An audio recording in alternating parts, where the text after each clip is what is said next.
OK, merci. Donc, bonjour tout le monde. Je m'appelle Joao. Je travaille pour Fogestic depuis quelques années et je travaillais pour SAP avant.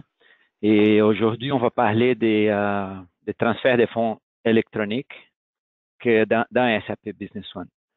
Donc, ça, c'est à peu près ce qu'on va voir. On va voir, première chose, c'est l'outil qui s'appelle EFM et un add-on qui s'appelle Payment. Donc, ces deux outils-là ou ces deux add-ons-là, on s'en sert pour les premiers pour créer notre format électronique et le deuxième, c'est pour générer les fichiers qui vont être envoyés à la banque. Je vais vous montrer des exemples des documents que la banque va vous envoyer, si jamais vous voulez embarquer dans ça, la banque va vous envoyer des documents qui vont nous guider à créer les fichiers. Après ça, je vais vous montrer un petit peu les, les EFM et les formats Crystal Reports parce que les deux vont ensemble. Cette technique, cette partie-là, OK, donc peut-être ça. Aujourd'hui, c'est pas un sujet que vous allez pouvoir utiliser tout de suite après notre appel, par exemple. Donc, parce que c'est pas mal technique et la plupart du temps, les clients ont besoin de nous pour les aider à créer les fichiers. OK, après ça, je vais vous montrer c'est quoi qu'il faut faire dans les modes de paiement. Un fournisseur, configuration de base pour que tout fonctionne bien. Et je vais vous montrer la création d'un fichier à la fin. On commence pour ça ici. C'est quoi les EFM? EFM, c'est pour Electronic File Manager et les add-ons Payment. Donc, ce sont les deux outils que nous avons besoin pour créer les fichiers électroniques. Les FM, comme je vous ai dit, c'est un outil utilisé pour créer et modifier les formats électroniques. Les payments, c'est un add-on utilisé pour créer les fichiers qui vont être envoyés à la banque. Donc, juste une remarque ici, ces add-ons, dans la version 9.3 de SAP Business One, on n'a plus besoin de cet add-on-là. Ça vient avec SAP. Juste une chose, parfois on parle des add-ons, vous pensez à Fogestic ou à un autre fournisseur. Ces deux add-ons-là viennent avec SAP Business One. Donc, ce sont des add-ons SAP. Pas besoin de les acheter, vous les avez déjà. Peut-être il faut juste les installer, mais vous les avez déjà. Ici, je vais vous montrer deux exemples des documents que la banque nous envoie. Donc, c'est à peu près comment ça fonctionne à peu près. Donc, dès que vous décidez d'embarquer, vous contactez la banque. La banque va vous envoyer un document comme ça ici. Je vais l'ouvrir ici. Oups, désolé.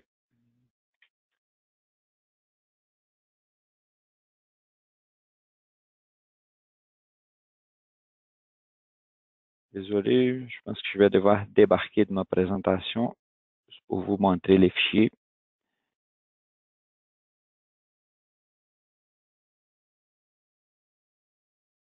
Donc, ça, c'est un genre de document de Banque de Montréal, de la Banque de Montréal. C'est vraiment grand comme document. C'est toujours comme ça. Comme lui, il a 125 pages. Mais ici, ça explique tout pour la banque des des systèmes de virement automatisés ou électroniques. Pour nous ici, je pense que ça, c'est la page 65 que j'avais écrit. OK. Pour nous ici, pour qu'on puisse générer notre fichier ou créer, bâtir notre fichier, on n'a pas besoin de regarder tous les documents. On va directement à la partie qui nous intéresse.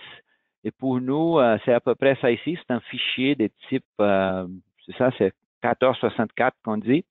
C'est les formats que la banque utilise. Je pense que toutes les banques canadiennes utilisent les mêmes formats. J'ai jamais vu une banque qui utilise un autre format. Donc ici, ça va nous guider à générer, à bâtir notre fichier des modèles. Et après ça, on fait des tests. On crée un fichier de tests, vous envoyez ça à la banque. La banque dit, ah, OK, il faut ajuster un champ spécifique ou l'information dans un champ spécifique n'est pas bonne. Donc, on l'ajuste et lui, c'est un guide. Donc, c'est un fichier qu'il faut être vraiment parfait parce que sinon, la banque n'accepte pas les fichiers. Et c'est ça. Donc ici, ça explique la zone 1. Donc ici, c'est l'emplacement, la longueur. Et ici, c'est quoi les données qui la banque s'attend à avoir dans les documents. Donc un fichier, il a à peu près trois parties. C'est l'entête qui donne les informations du client, donc vos informations à vous. Euh, la deuxième partie, ce sont des lignes, donc plusieurs lignes, une ligne pour chaque paiement que vous allez faire. Et la troisième, c'est comme les juste des informations pour terminer les fichiers, pour dire, OK, c'est fini. Il y a des informations aussi liées à, il y a des données à vous autres aussi, et ça dépend de la banque. Donc, ici, c'est un exemple pour la Banque de Montréal. Un autre exemple, c'est les Desjardins. C'est à peu près la même chose. Donc, un long document. Louis, si je ne me trompe pas, c'est la page 75. Joao, j'ai une question pour toi. Oui, Est-ce, oui, Tracy. est-ce que tous ces documents-là, tu les as pour toutes les différentes banques et est-ce que tu peux me les transférer si quelqu'un m'en demande, je les aurai pour les partager avec les clients? Uh-huh. Par contre, ça, ce n'est pas une bonne idée, Tracy. Pourquoi? Parce que ça, c'est pas un document SAP, OK? C'est un document que la banque va fournir au client. Et il peut changer, OK? La banque peut dire, OK, maintenant, au lieu ici, la position 6 ici, c'est plus les caractères de remplissage, ça va être un autre champ. Donc, c'est toujours la meilleure façon de travailler, c'est de demander à la banque un fichier à jour. OK. Donc, dès qu'on commence, la banque va fournir ça au client tout de suite. Donc, c'est pas une bonne idée d'envoyer cela au client. Même celui de Desjardins, je sais qu'il est pas mal à jour. C'est récent. Je travaille pour un de nos clients euh, pour créer son fichier. Mais celui de la Banque de Montréal, c'est même pas où. Ça date des camps. OK? Donc, c'est pas une bonne idée de faire ça. OK, parfait. Puis, y a-tu des banques qui ne fonctionnent pas avec SAP actuellement ou pas mal toutes les banques sont couvertes? Je pense que toutes les banques. Parce que en fait, c'est pas SAP en tant que tel, OK? SAP, c'est juste l'outil qui garde les données des fournisseurs qu'on va payer et on va générer un format des banques spécifiques. Donc, c'est pas juste SAP qui fait ça, il y a d'autres systèmes qui font ça aussi, mais finalement, ce que la banque attend, c'est d'avoir un fichier dans les bons formats. Et c'est un fichier texte. OK. Et SAP, nous allons utiliser l'assistant des paiements pour générer ces fichiers texte-là. Donc, il y a des configurations à faire pour créer notre modèle. Après ça, configurer SAP comme il faut. Il n'y a pas beaucoup de configurations à faire. Et après ça, générer les fichiers. Et une fois qu'on a les fichiers texte, on prend ces fichiers et on envoie à la banque. Et c'est les clients qui font tout ça. C'est pas Fogestic qui fait ça. OK, super. Merci, Joao. OK? Donc, d'après moi, oui, toutes les banques. Moi, je n'ai pas travaillé pour toutes les banques encore. Peut-être Mike, il en a fait plus que moi. Mais d'après moi, toutes les banques utilisent ce type de format C1464. Ça va? Ça va, merci. Allô? Ça va? OK, c'est beau. Donc, juste pour terminer, pour vous montrer ici, c'est à peu près comme si de la Banque de Montréal. Ça nous donne des informations de quoi remplir. Et donc ici, c'est pour l'entête, pour les lignes et pour la fin du fichier. Et c'est ça. Donc, je vais retourner à ma présentation. OK. Donc, finalement, maintenant, ça va être plus des démos, OK, parce qu'il n'y a pas vraiment, pas beaucoup de slides. Donc, je vais vous montrer maintenant les EFM, les deux outils que nous utilisons pour ça. Donc, les deux, OK, ça c'est la version 9.3. Donc ici, comme je vous disais, ce sont les deux add-ons nécessaires pour faire ça. Donc, c'est les EFM, Format Definition, et les Payment. Donc, comme je vous disais, les add-ons, ce sont des add-ons SAP. Pas besoin de les acheter, vous l'avez déjà. Peut-être ils ne sont pas installés, mais ils sont dans les paquets d'installation de SAP. On a juste à les faire, les activer. Et une chose ici, les IFM Format Definition. Ça, c'est plus pour nous ou pour la personne qui va créer les modèles, les fichiers des modèles. Et donc, il n'a pas besoin d'être actif tout le temps, juste au moment de modifier les fichiers. Il y a aussi l'autre, oui, par contre, si vous avez la version 9.2 ou 9.1 ou 9.0, oui, là, on a besoin de l'autre pour la personne qui va générer les fichiers pour la banque, pas pour tout le monde non plus. Donc, je vais les partir ici. Donc, dès que j'ai parlé à Don, il va apparaître ici, Electronic File Manager. Ici, je vais ouvrir un fichier. Je ne l'ai pas, je vais ouvrir peu importe, un fichier que je travaille.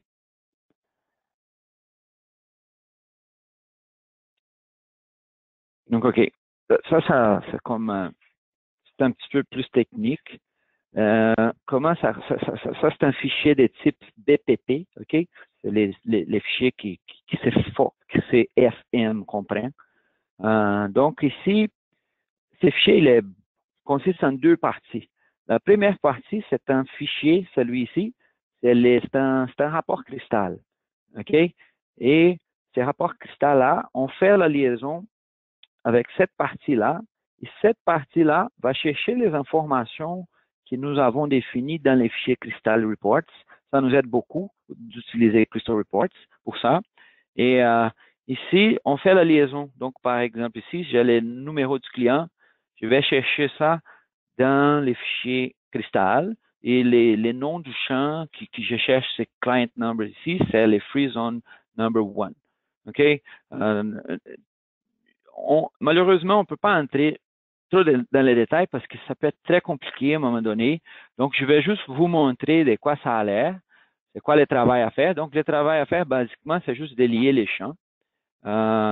Nous avons des formats modèles, donc on ne part pas des zéros. Nous avons déjà des formats que nous avons créés et même c'est pas 100% du temps que si je prends un format des jardins que j'ai fait pour un client, ça va marcher pour l'autre client, mais nous avons déjà un bon modèle, donc c'est juste des ajustements qu'on fait. Et donc ici, donc, c'est la même chose qu'on voit ici, la source et la cible. Donc, je vais sauvegarder ici. Donc, ça, c'est le format cristal. Je vais vous montrer de quoi ça a l'air.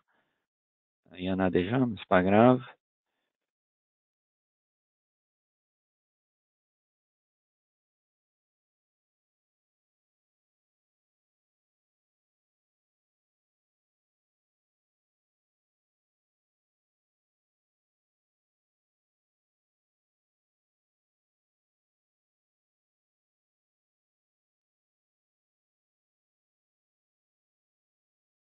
OK, donc ici, c'est les fichiers cristal.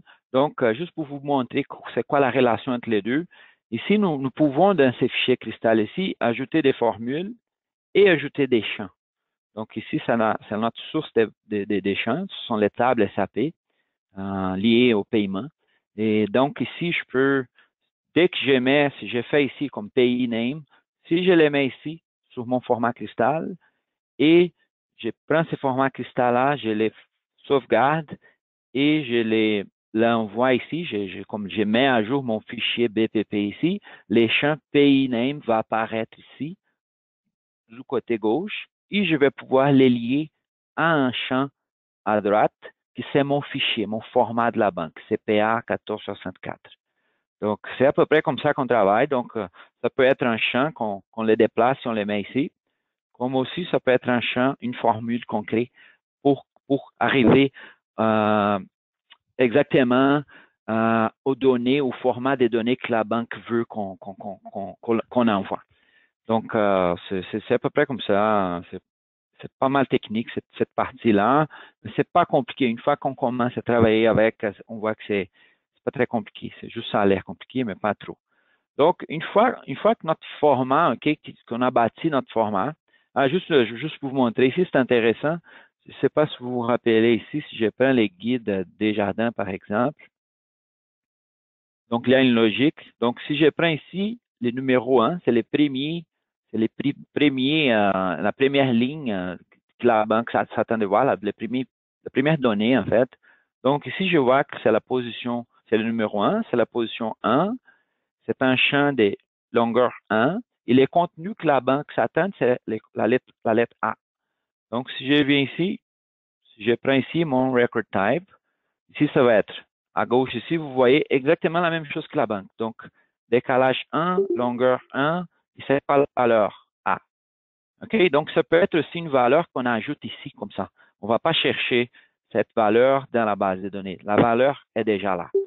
La plupart du temps, on essaie de chercher la valeur sur la base de données parce que ça fait en sorte que les fichiers, il est plus dynamique. Donc, ça s'applique à plusieurs clients en même temps. Mais ce n'est pas toujours possible. Parfois, on doit mettre les noms du client. On doit hard-coder les noms ici, ou pas les noms, ou des informations. Donc, c'est à peu près ça que je voulais vous montrer. Donc, ça suit. Donc, après ça, si j'ai 2 longueur 9, c'est à peu près la même chose qu'on va voir.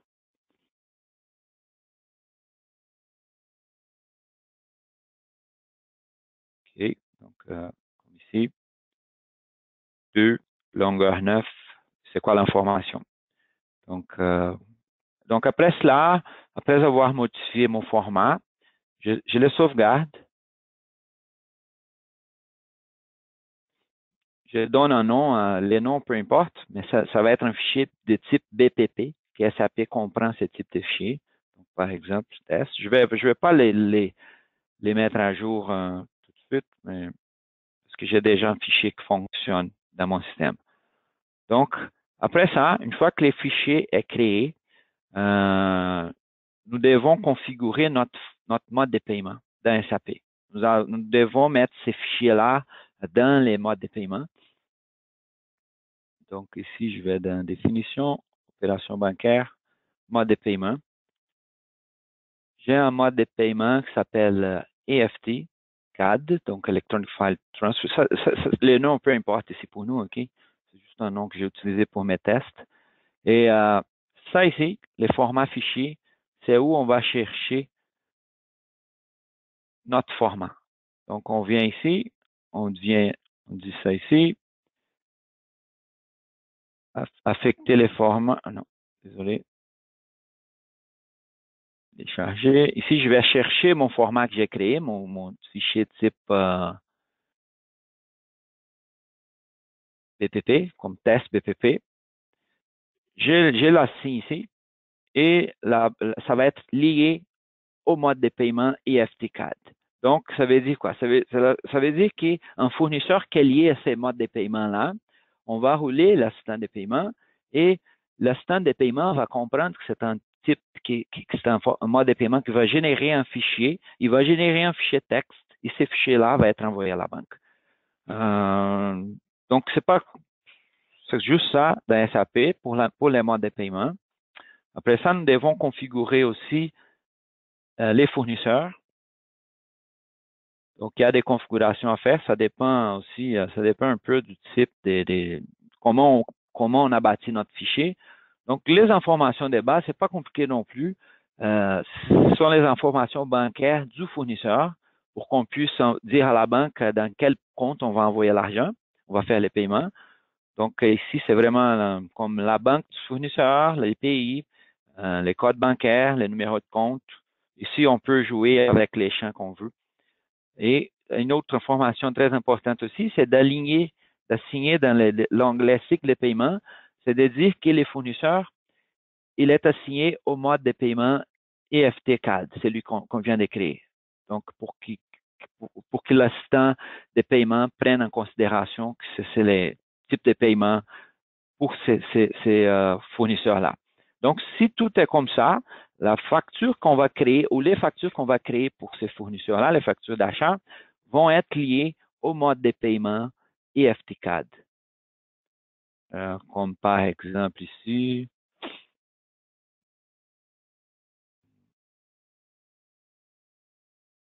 c'est pas le même fournisseur, mais peu importe, l'idée est la même. Donc, ça ici. Donc, une facture, oups, désolé,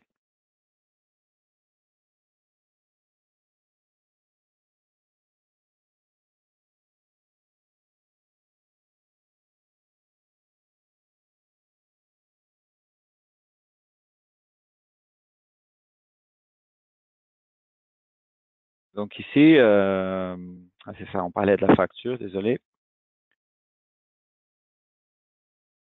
Donc ici, une facture pour que les systèmes reconnaissent une facture qui va être, dont on va créer un fichier. Il faut juste que les modes de paiement de la facture soient IFTCAD. Juste ça. Donc, il n'y a pas beaucoup de config à faire dans SAP. Peut-être on doit ajouter un champ ou l'autre pour garder une information de la banque, mais c'est pas vraiment énorme. Les gros de travail, c'est fait par les Electronic File Format Manager. Après ça, on va donc, une fois que tout est configuré comme il faut, on va rouler l'assistant de paiement. Donc ici, je vais utiliser, je pense que je vais utiliser un cycle que j'ai déjà fait avant, que je sais qu'il fonctionne. Donc ici, je prends ça ici. Donc, OK. Donc, ce qui est important ici, on va dire que c'est un type d'écaissement. C'est un virement. OK? Les restes, ça ne change pas beaucoup. On choisit nos partenaires. J'espère que vous tous, je sais que, désolé, juste parler un petit peu de l'assistant de paiement. Je sais que c'est pas tout le monde qui utilise ça. Ce n'est pas tous nos clients qui s'en servent. Mais c'est juste un outil qui peut être utilisé pour générer des paiements en lot. Donc, au lieu de générer un paiement pour une facture, on va utiliser cet assistant-là pour générer plusieurs paiements d'une seule, euh, donc d'une seule fois, on génère avec une seule opération, on génère plusieurs paiements. Donc, pour utiliser pour générer un fichier pour la banque, obligatoirement, on doit passer par l'assistant de paiement. On n'a pas le choix. Donc ici, on choisit nos fournisseurs que nous allons payer. On donne les dates qu'on veut ici, l'échéance et tout ça. Et ici, c'est très important, on va choisir notre IFT CAD. Donc, c'est notre mode de paiement pour que le système, il va essayer de vérifier, il va vérifier les factures qui ont ces modes de paiement-là. On fait suite. Donc ici, dans ce cas, quand j'ai roulé ça, l'assistant a trouvé deux factures. Donc, une facture pour ces fournisseurs-là, une facture pour ces autres fournisseurs-là. Donc, si j'ouvre la facture, donc si je vais dans un document comptable, il est IFT-CAD. On fait suite. Ici, on va exécuter.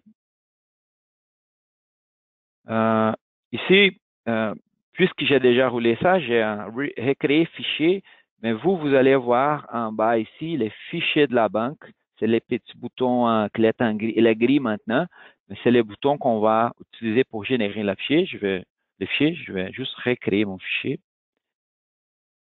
Je viens de le faire. Donc, mon petit bouton s'active. Donc, ici, les systèmes ont choisi où on veut sauvegarder notre fichier. Ici, le système, il travaille, il va toujours rouler ça en test en premier et après ça, il va vraiment générer les fichiers. Donc, on crée fichier, il vérifie si tout est beau. Ici, il dit que les fichiers bancaires ont été correctement générés. Et maintenant qu'on va vraiment passer à l'exécution réelle, on fait créer fichier. Donc, ici, le système te dit les fichiers qu'il a créés pour la banque. Il est dans C, temp, IFTCAD. Donc, ici, c'est les fichiers. Donc, on prend ça, on envoie à la banque. Je vais ouvrir juste pour vous montrer à peu près de quoi ça a l'air. Donc, ça, c'est la première partie. OK? Ces deux lignes-là, ce sont les deux paiements que nous avons faits. Donc, nous avions deux factures, donc deux paiements à faire. Et la fin du fichier. Donc, c'est ça que la banque va analyser. C'est ça que la banque va dire, OK, parfois, ça ici, il manque une information ou ça c'est décalé, je m'attendais que les champs soient ici, mais il n'est pas dans la bonne place. Donc, c'est ça que la banque va analyser. Donc, on fait ça en mode test avant. Et une fois que la banque accepte les fichiers, on passe à la deuxième étape, c'est de configurer vraiment la base de données productive pour que vous puissiez générer vos propres fichiers et faire l'envoi à la banque. Donc, c'est juste ça. Est-ce que vous avez des questions à ces sujets-là ou Joao, Oui. salut, ça va bien? C'est Luc Lauzon de Jean Cloutier. Salut Luc. Ça fait longtemps qu'on se parle. Oui. Hey, Joao, je me pose une question. Est-ce que ça permet de faire des transferts électroniques internationaux?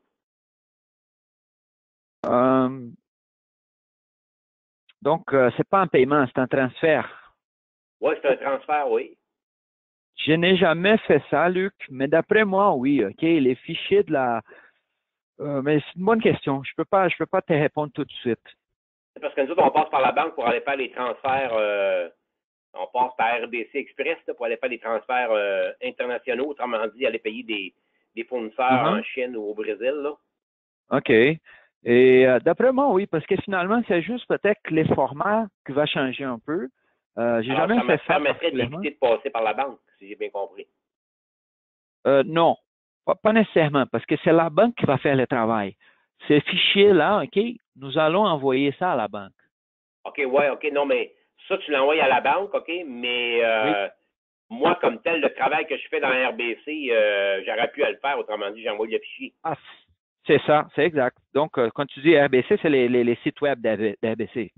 Oui, c'est ça, je m'en vais sur le site web d'RBC, Oui. OK? Alors, je passe par RBC Express, puis je fais des transferts. Tu sais, je fais pas des chèques, je fais des transferts. OK. Oui, ça fonctionnerait aussi. OK, OK. Je ne vois pas de raison. Notre fichier, on peut l'écrire comme un jeu. Donc, s'il y a un code Swift pour un transfert international, c'est correct. Je vois pas de problème. Par contre, j'ai jamais fait ça, OK? Mais oui, d'après moi, c'est faisable. OK. Si tu veux, on peut en parler après et juste pour que je te donne la bonne réponse, mais je vois pas des raisons de ne pas fonctionner. OK. C'est bon. Excellent. OK? Merci, Joao. De rien, Luc. Est-ce qu'il y a d'autres questions? Je pense que Pascal Brien en avait parce qu'il m'avait parlé avant la présentation. Je sais pas, Pascal, si tu es capable de poser tes questions. Tu en avais pas mal pour moi l'autre jour.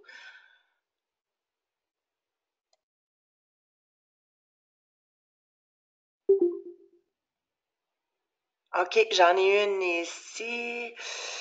Monsieur Luc, mon guest, attends un petit peu. Mon guest, c'est qu'il va vous... Attends un petit peu. Ah, Pascal, non, je crois que Joao a répondu à les questions. OK, mais j'en ai une autre question ici. Ah, c'est pas... OK, celle de Pascal pour les comptes, OK, des devises. Pascal, oui, c'est ça. Donc, oui, ça dépend des comptes. On peut faire des transferts en dollars US aussi. Il n'y a pas de problème. C'est juste la façon de configurer. Oui, s'il y a deux comptes, on va faire, par exemple, deux modes de paiement différents ou peut-être les mêmes modes de paiement. C'est juste la façon dont on va bâtir les fichiers qui va changer un peu, mais ça se fait aussi. Parfait. Je vais juste voir si j'avais d'autres questions dans le chat box. OK, c'est bon pour ça. Est-ce qu'il y a d'autres questions, quelqu'un?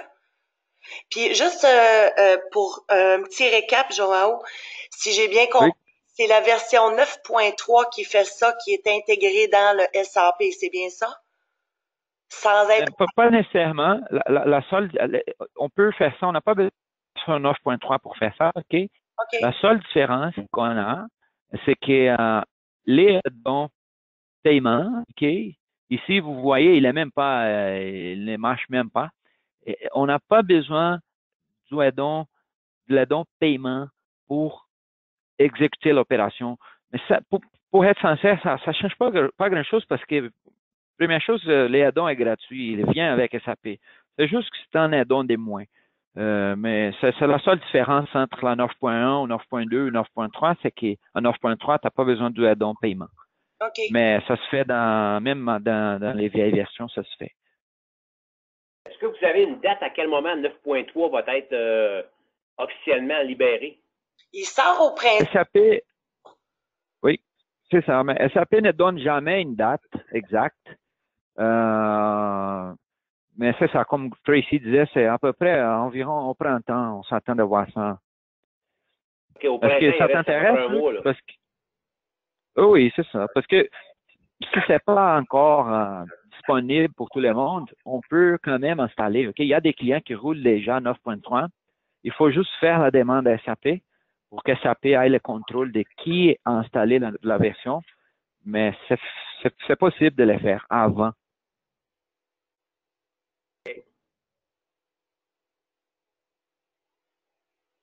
Est-ce qu'il y a d'autres questions pour Joao?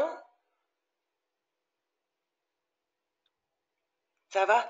D'accord. Fait que, Joao, si tu veux juste mettre l'écran sur les contacts pour le support. Fait que si quelqu'un a des questions pour le support, envoyez votre courriel. Support. Juste, oui, juste Pascal a deux questions. Donc, la première, c'est oui, à 9.2, Pascal, il n'y a pas de problème. Et l'estimé de nombre d'heures, c'est pas c'est pas très exact, OK? Je dirais environ entre les échanges qu'on a, entre la banque approuve tout ça. J'ai déjà vu des cas que ça a pris 1 heure, donc ça a été très rapide. Mais il y a des cas que la plupart du temps, je dirais que ça prend entre 4 à 5 heures d'échange de courriels et de préparation des fichiers pour avoir les formats. Mais et aussi, si nous avons déjà les formats, OK, si c'est une banque que nous n'avons jamais travaillé avec, c'est un petit peu plus long. Mais c'est pas énorme. On parle pas des journées ici. C'est des heures. Parfait. Donc, merci Pascal. Fait que, merci Joao. Si quelqu'un a des questions là-dessus, envoyez vos courriels au support, puis on va pouvoir vous aider. Puis, comme j'ai dit tout à l'heure, on saute quelques formations, là, nos coffee break à cause des semaines de relâche scolaire. Alors, notre prochain va être le 23 mars sur le B1IF Integration Framework, qui sont des outils d'intégration avec SAP. Fait que merci tout le monde. Si vous voulez un enregistrement de la copie de la formation ce matin, envoyez-moi un petit courriel, tracy@forjasic.com. Fait que merci tout le monde. Merci Joao. Merci Tracy. Bye bye tout le monde. Merci de votre présence. Bye. Merci. Alors, peux-tu demander un transfert? Quelqu'un avait posé une petite question, là. OK. Oui. J'ai-tu manqué de quoi? Non? C'est bon. OK. Fait que bonjour tout le monde. C'est bon. Contactez-nous si besoin. Bonne journée, bonne fin de semaine. Bye bye. Bye bye.